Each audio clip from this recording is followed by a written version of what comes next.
uphill, others down. Rivers do not flow uphill. Some of these rivers will be flowing uphill.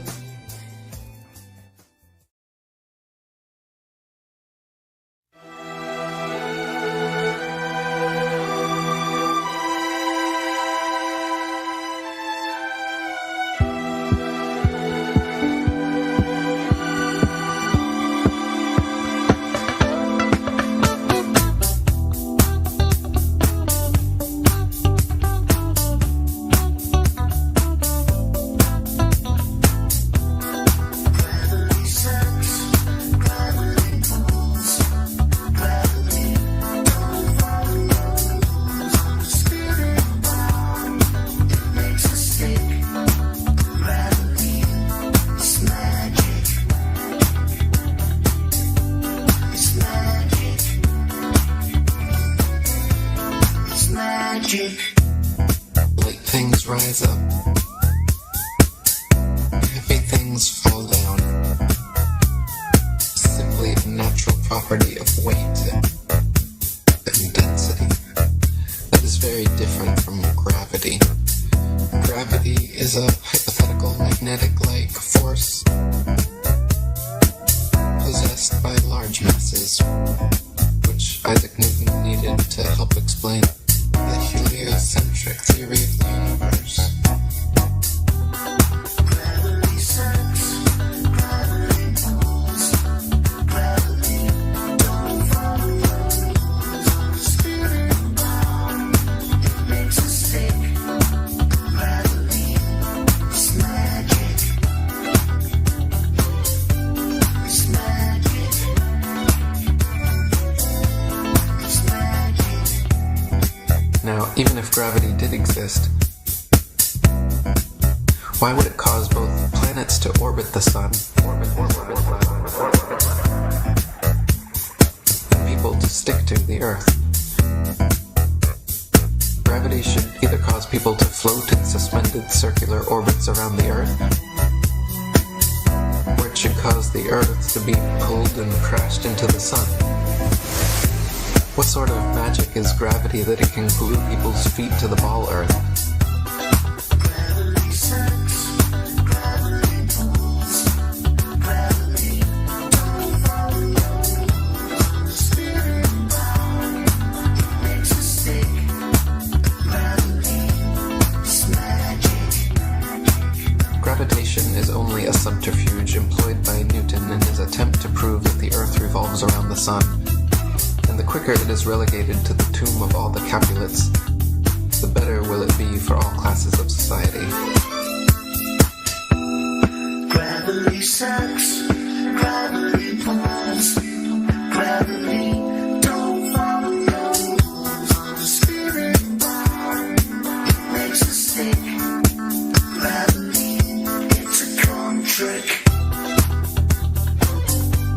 It's magic.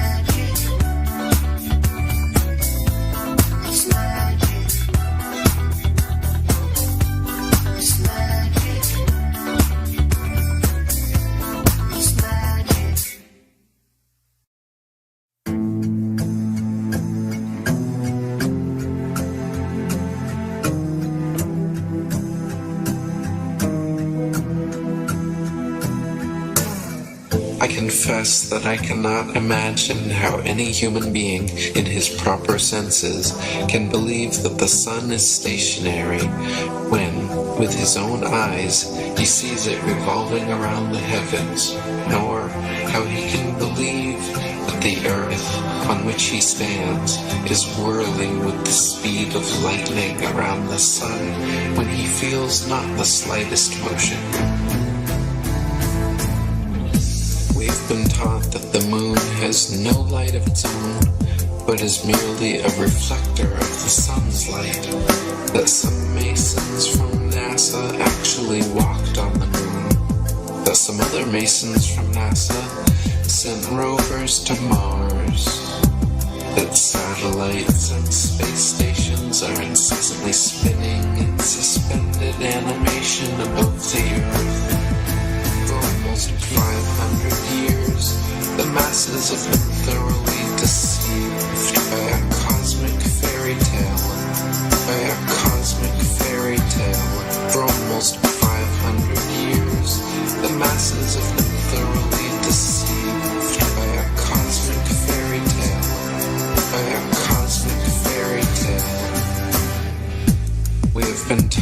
than a mysterious force called gravity, a magical magnetism responsible for keeping everything from falling or flying off the spinning ball Earth, is just strong enough to hold people, oceans, and the atmosphere tightly to the surface, but just weak enough to allow bugs, birds, and planes to take off with ease.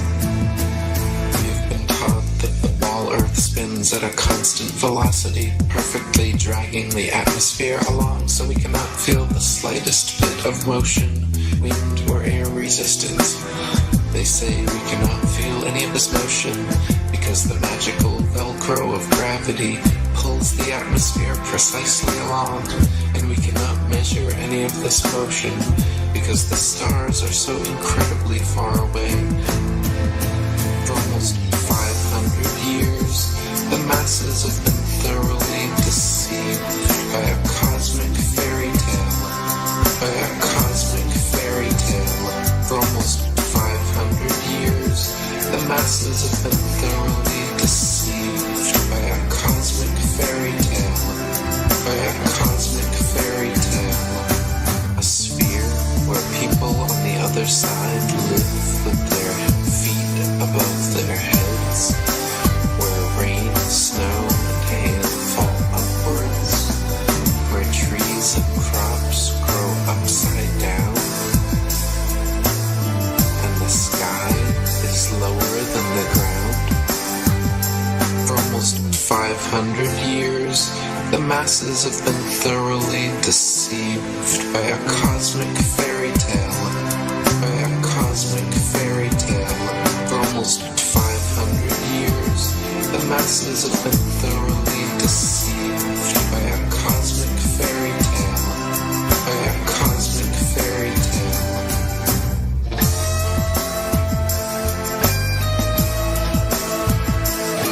a cosmic fairy tale. By a cosmic fairy tale.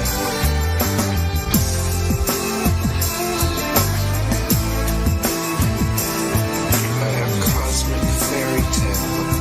By a cosmic fairy tale.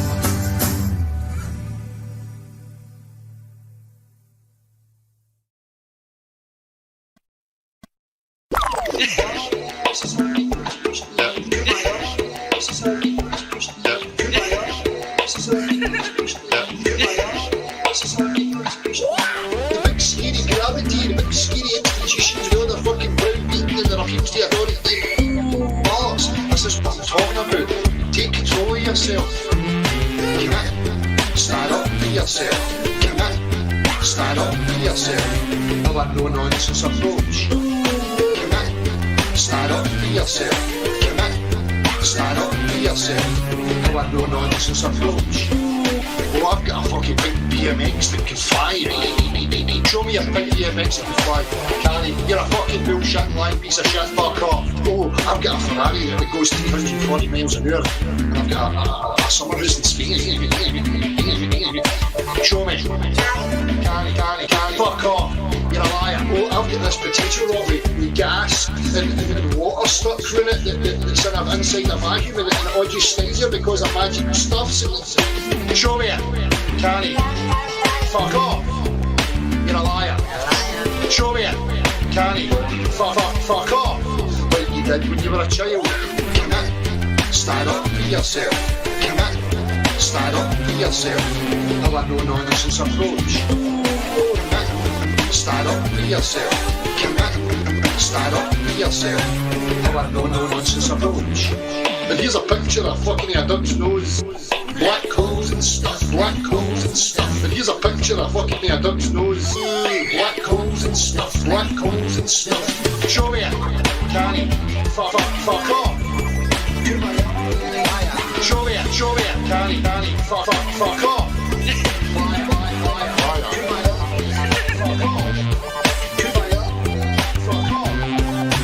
Let's all conform. Let's all conform and behave like good little children. Do not escape from your box. Conform to the social norm. Conform like a politician. Conform to the social norm. Conform like a politician.